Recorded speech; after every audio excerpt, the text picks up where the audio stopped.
Hola chicos, Historia del Arte y de la Cultura 188. Cada vez me cuesta un poquito más hacer estos vídeos porque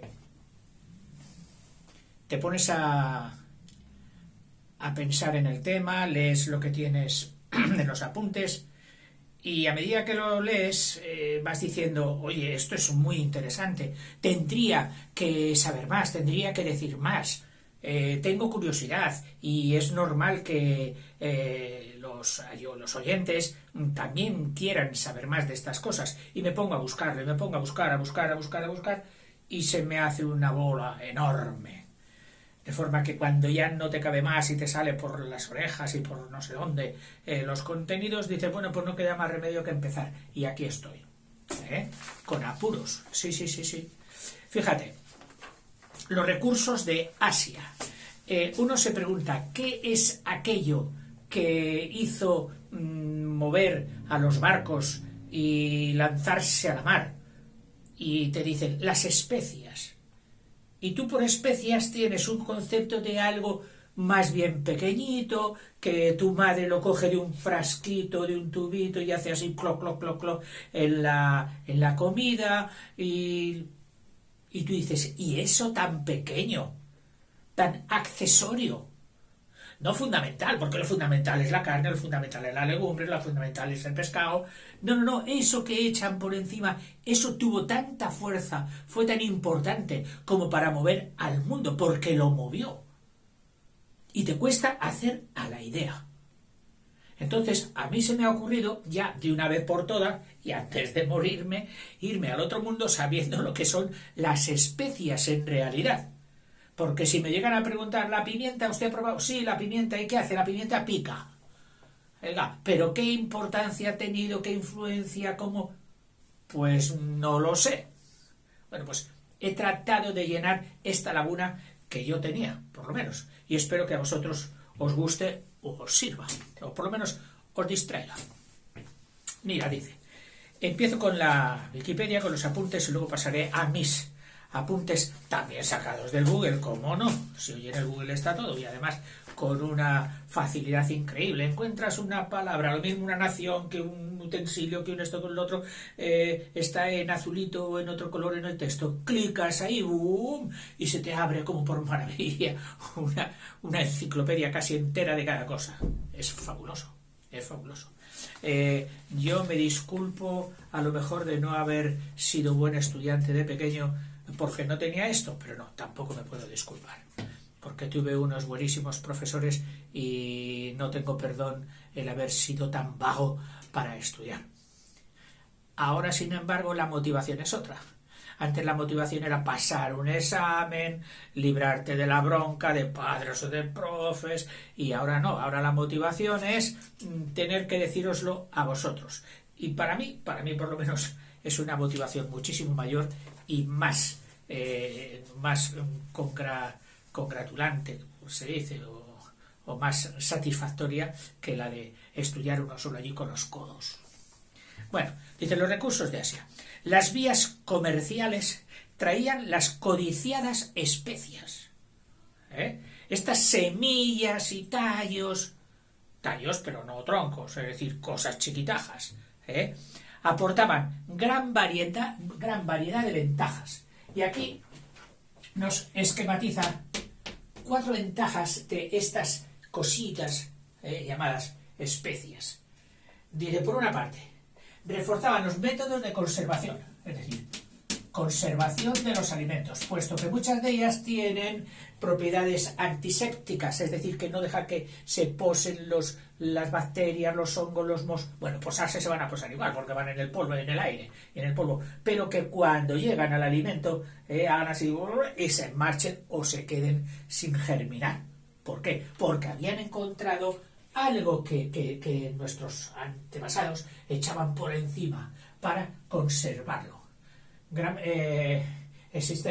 Dice conservación, porque los medios que había entonces para conservar los alimentos, no existía la nevera, no existía el frigorífico. ¡Oh, qué gran invento!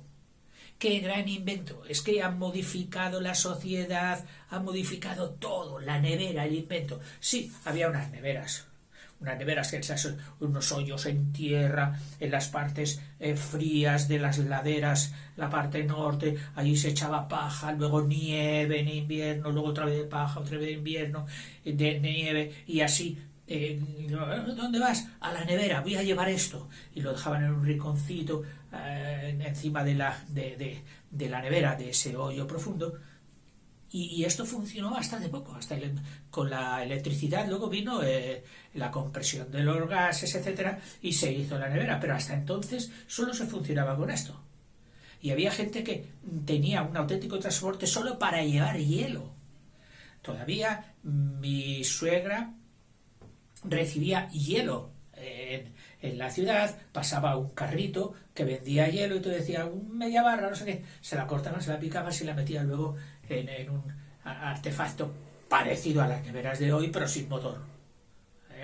Más rústicas, no con plásticos, pero sin motor. Y con aquello, mientras el hielo se conservase, que se iba derritiendo poquito a poco, pues tú metías los alimentos y podías contagiarles un poco de frío.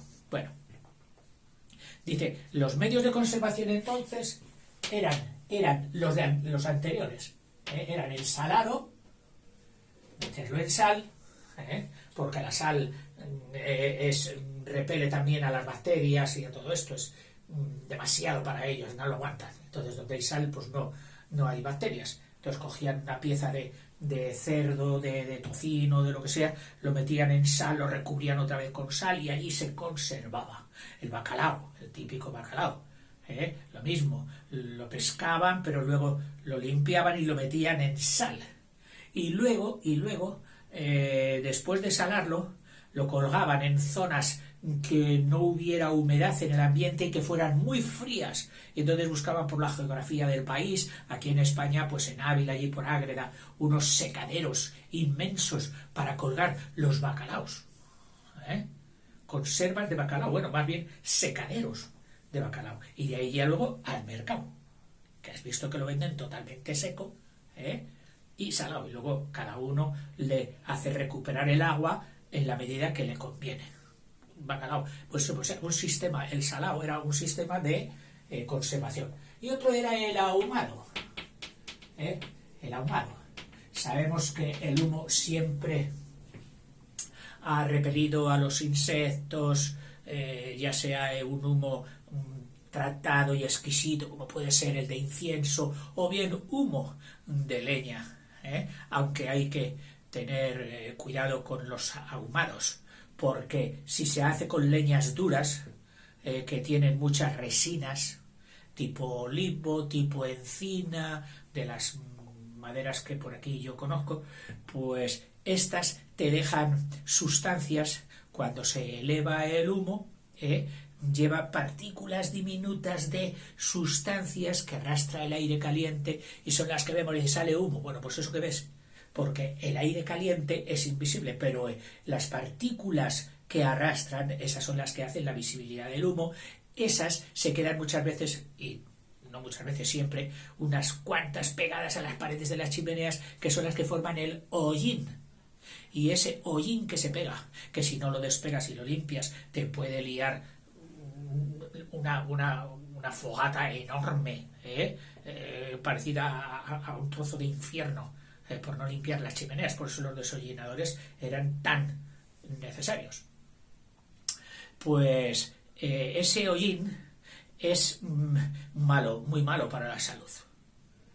Claro, si esas partículas, unas poquitas y tenues, se quedan pegadas en el alimento, hace que cuando venga la mosca, cuando venga la semilla, la espora, etcétera, y se encuentre con eso que prácticamente es veneno, pues no lo pudre. Y entonces ese ahumado se conservaba más. Hoy el ahumado sigue teniéndose preparado de alimentos porque el saborcillo que deja es gustoso y a muchas personas pues les gusta ese saborcillo, pero lo hacen con leñas blandas o blancas. Leñas blancas que tú puedas conocer, pues mira, el sarmiento de la vid, los sarmientos de la vid, cuando están secos, que se podan de año en año, pues esos sirven para hacer este tipo de ahumado. Otro, el haya. El haya, ese árbol que da los ayucos, una especie de piñoncitos, pues ese es una leña blanca, que tiene muy pocas resinas. Otras, el naranjo, que yo recuerde ahora, que es claro, pero tienes que estar en una tierra donde haya naranjos, si no, ¿dónde vas a buscarte naranjos? Bueno, pues, y si no, las leñas de los arbustos o de las hierbas, digamos, de bosque, pero que son leñosas, es decir, que hacen ramitas chiquititas, pero ya de leña, es decir, que cascan, ya no son hierbas, que no cascan, no, esas bueno, pues esas también suelen ser bastante buenas, incluso las hay aromáticas que las utilizan también para dar el saborcillo especial, el ahumado especial. Bueno, pues eso eran las conservaciones que tenían en aquel tiempo. Y estas especias derramadas sobre o mezcladas aumentaban la conservación de los alimentos. En segundo lugar, permitían quitarles parte del sabor y olor putrefacto. Quitar el sabor putrefacto. Putrefacto hecho por la pudre, hecho por la pudre, por la podre. Putrefacto.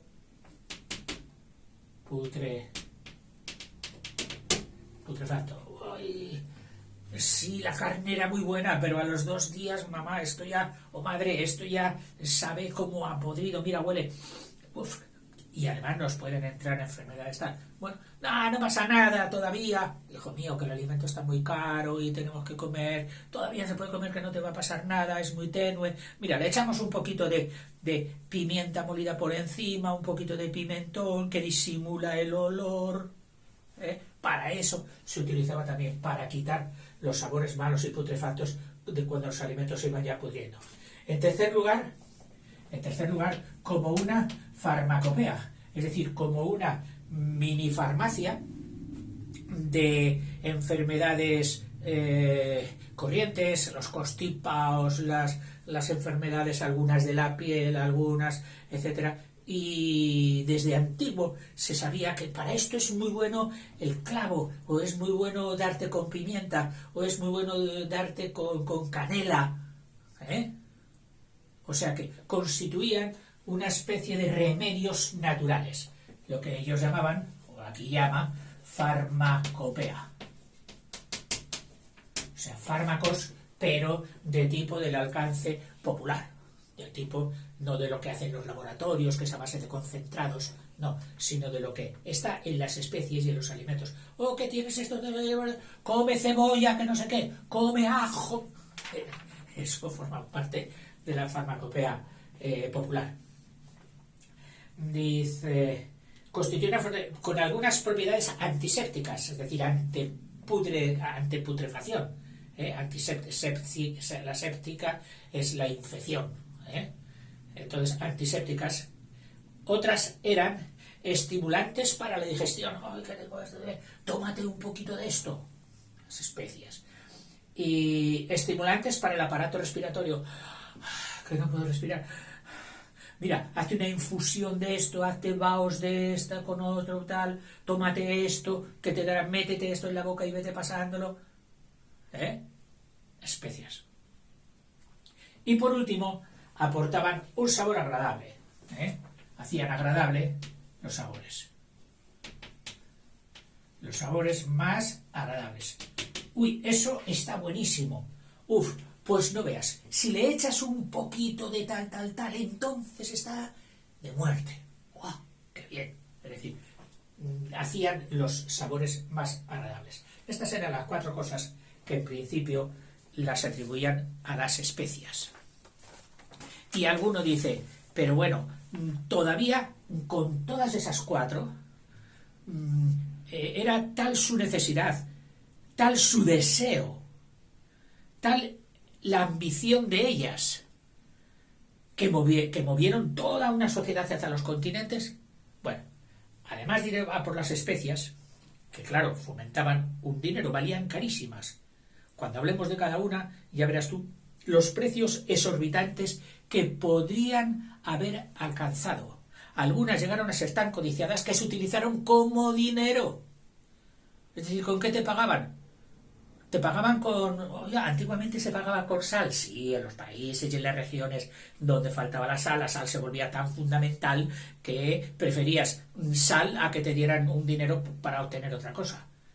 Y te pagaban hasta con sal. En época de las legiones romanas cuentan que a los soldados en unas determinadas zonas y momentos se les pagaba con sal, con un saquito de sal.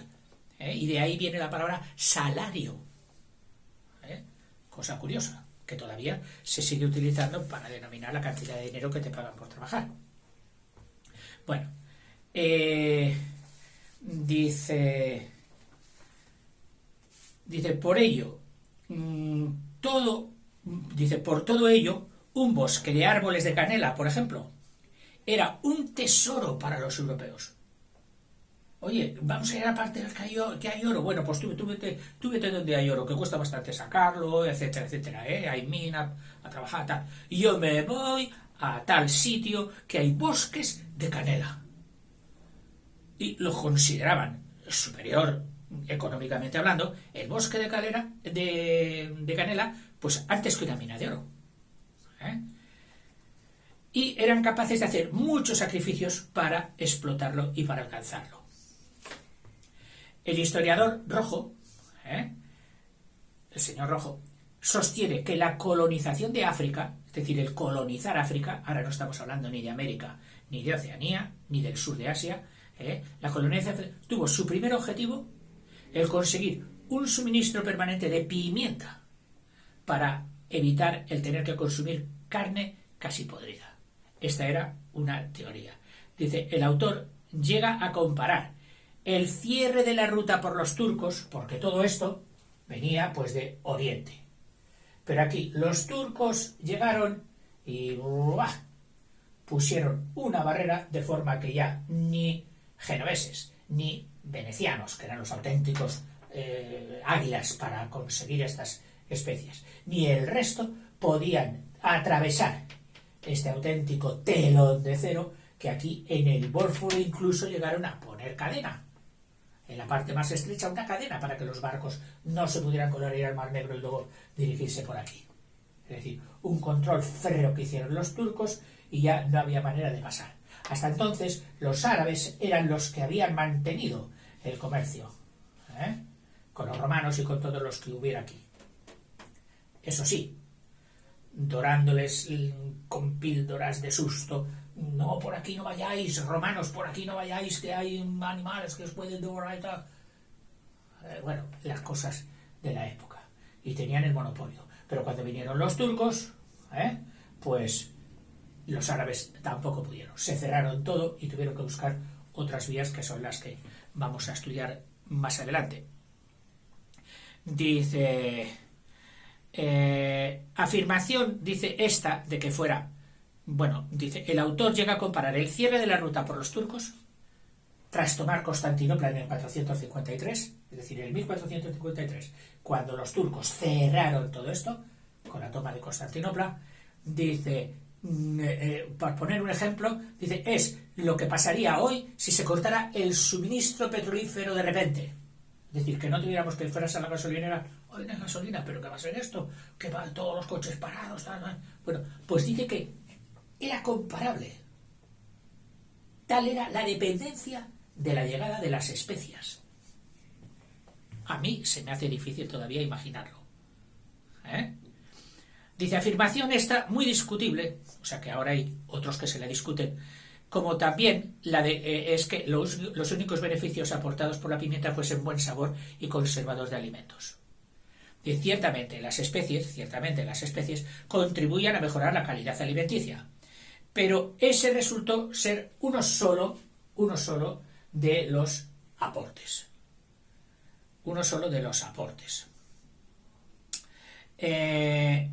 Gerbrandt, otro historiador, dice es más prudente y afirma que no solo la pimienta era demandada, También la canela resultaba una especia muy cara por sus cualidades. Con todo lo importante de dichos cultivos, sería un error dejarnos llevar por la idea de que la colonización de África se llevó a cabo solo por la pimienta o la canela en particular, ni por las especias en general, pese a ser quizás lo más valorado. Con la toma de Constantinopla, los turcos también cortaron la llegada de ostras y perlas. Eso ya no son especias. Ostras y perlas. Las cuales se cultivaban en el Mar Rojo. Ostras y perlas se cultivaban en el Mar Rojo. Y el Golfo Pérsico. Mar Rojo y Golfo Pérsico. Criadero de ostras y por lo tanto también de perlas.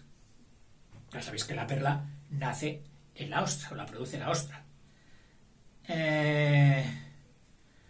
Las cuales... Y también dejaron de llegar pues las sedas y porcelanas provenientes de la China, que hemos hablado con ellas en el vídeo anterior de la dinastía Ming, etc. Perfumes, tintes como el índigo para colorear los tejidos, de alfombras para cubrir las mesas en los banquetes, usándolas como manteles, lógicamente, así como de diamantes, los cuales comenzaron a traerse de la India, hasta el descubrimiento de los yacimientos brasileños, que entonces hicieron ya menos apreciadas las de la India. Eso ya, las joyas y las cerámicas y los perfumes y todo eso, ya sumado a la necesidad de estas especias, sí que podían perfumar, porque el elitismo, es decir, el lujo, el sibaritismo, puede muchísimo. Y sabemos que las personas, en cuanto han superado el nivel de la satisfacción básica del alimento, de tener algo para comer, empiezan a preocuparse de los lujos y llegan a ser tan necesarios para ellos, no para un Séneca que diría, oye, mira, olvídate de las joyas y vive tranquilo.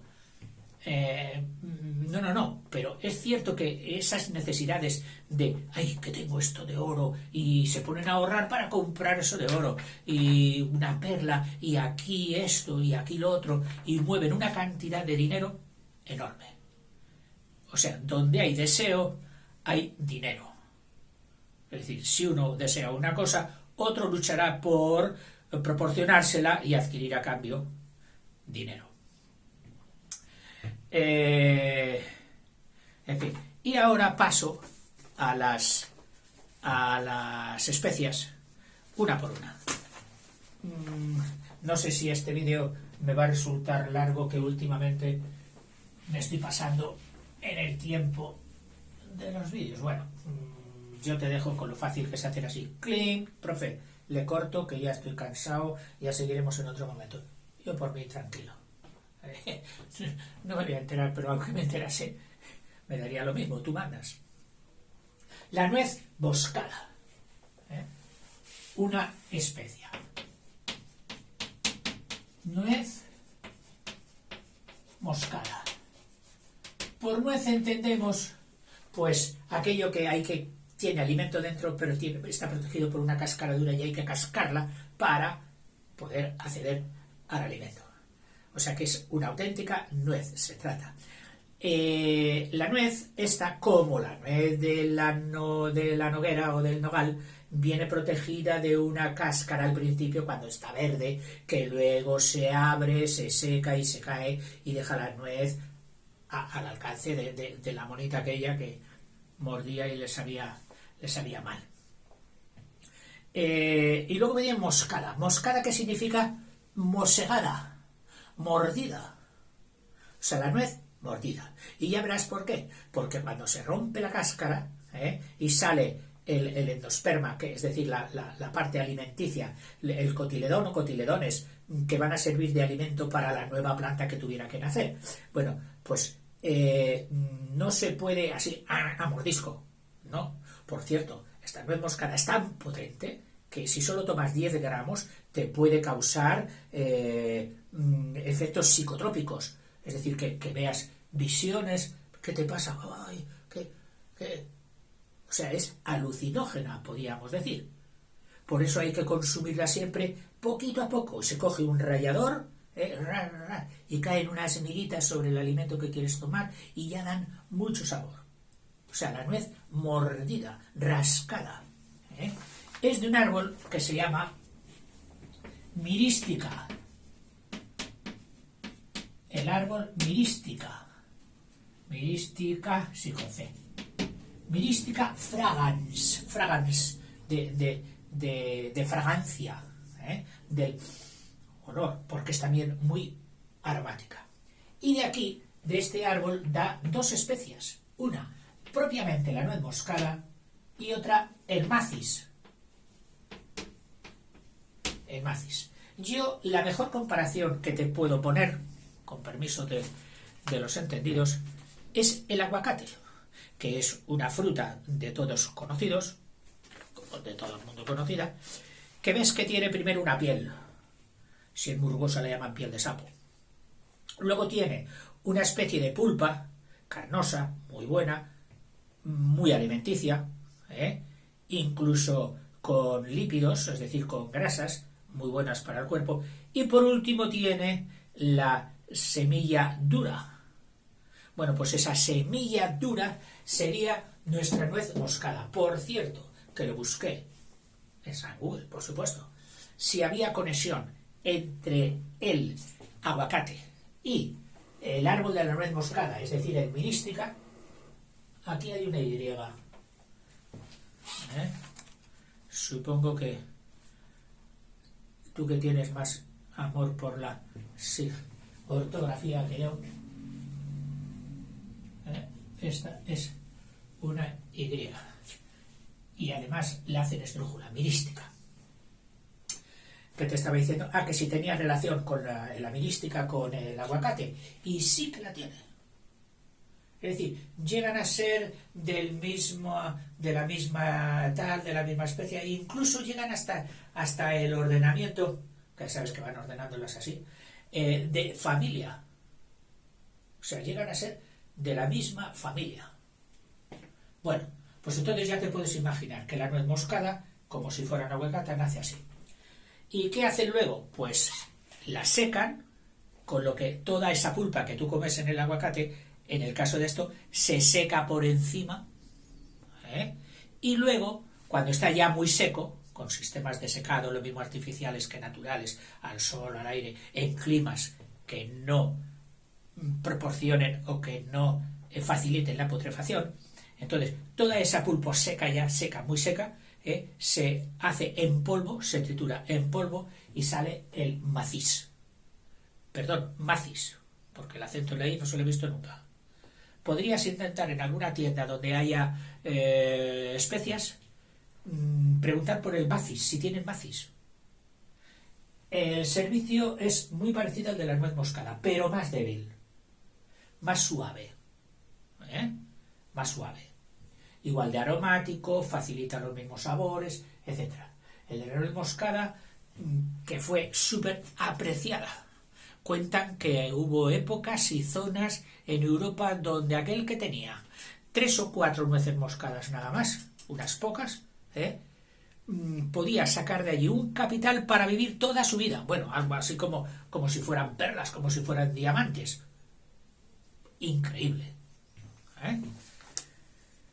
Dice casa, es decir, que va bien con todo. Dice con carnes, con pescados, con postres, con guisos, con sopas, con chocolate, con café, con té, con leche. Es decir, la nuez moscada sirve prácticamente para todo. El fruto, ya te he dicho cómo está constituido. Tiene la cáscara, más fuerte que la del aguacate, porque la del aguacate es una cáscara finísima, que es como una pielecita que tú luego arrancas. En el caso de la nuez moscada no, es más dura, es más rígida, hay que romperla, que sería la exosperma. Y la nuez propiamente sería la endosperma. Endo, interior, esperma, semilla. La exosperma y la endosperma. Y por encima estaría la pulpa, el alimento, y luego ya la piel. Con esta pulpa, una vez seca, es con lo que se hace el macis. De proporciones, pues de 20, es un poco ovalada, no es tan redonda, es un poco ovalada. Es un poco ovalada. Entonces dice, entre 20 y 30 milímetros, de 20 a 30 milímetros, y de gruesa y de ancha, dice, pues entre 15 centímetros y medio y 18. Y eso sería una nuez moscada. De ella también se puede sacar un aceite esencial. Aceites esenciales no significa fundamentales, importantes, que es otro significado de la palabra esencial. Aquí son aceites que constituyen las esencias. Es decir, lo más rico e interior de una cosa le llamamos la esencia. Pues estos aceites sacados de estas semillas se les llama a todos aceites esenciales. Luego te dicen, aceites esenciales ¿de qué? De esta flor, aceites esenciales de este fruto, etc. Pues se llaman aceites esenciales. Y con esos aceites pues se utilizan en farmacia, en farmacopea, en perfumería, como saborizante, como para dar sabor. Fíjate, una de las bebidas, y la voy a citar porque es universalmente conocida, que es la Coca-Cola, por lo visto utiliza aceites sacados de la nuez moscada. Cuando aquello de ¿qué tendrá la Coca-Cola? Que nadie lo sabe, es un secreto. Bueno, pues tú ya has desvelado uno. Sabes que tiene, entre otras cosas, tiene una porción seguramente muy chiquita de esencia de aceite de nuez moscada. Sirve para jarabes, puesto que tienen efectos sobre las mucosas de la respiración. Sirve para dentífricos, para poner sabor a los dentífricos, que tú a veces dices, uy, qué sabor, este sabe a tal, este sabe cuál, ¿qué tendrá? Pues mira, habrá dentífricos que tienen parte de la nuez moscada. Otro expectorante, hoy tengo una tos, pero no me sale nada. Tómate un poquito, una migajita, en las dosis siempre hay que ser muy precavidos. Y solo tienes que hacer lo que ponga el prospecto, si está comprado en farmacopea oficial, o atendiendo al médico. Nunca aquello que tú digas, oh, que me han dicho que esto es muy bueno para esto, venga, te puedes ir al otro mundo. Sigo. Incluso hay otro producto de la nuez moscada como curiosidad, que es la manteca de nuez. La manteca es una grasa que por su compacidad, por su consistencia, suelen ser las que tienen bastantes carbonos en su fórmula. Esta en concreto tiene hasta 14 carbonos y forma, pues eso, una sustancia que es auténtica manteca. Auténtica manteca. Fíjate que hay manteca de cacao, que sirve para los labios cuando se te cortan por el frío, te los das. Sirven a veces para ponerse las cremas, mantecas de otras cosas. Y esta incluso ha llegado a ser útil en máquinas industriales. Oye, aquí hay que poner entre esta pieza y esta pieza tan delicada, hay que poner un lubricante, para que no friccione y se quemen y se estropeen.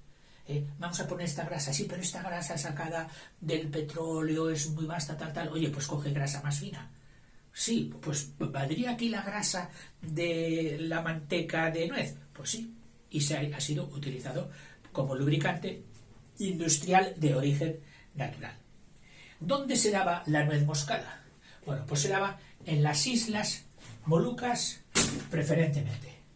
Las Islas Molucas que estaban, me parece que era el 6, no, esas son las Maldivas. Las Molucas estaban por aquí.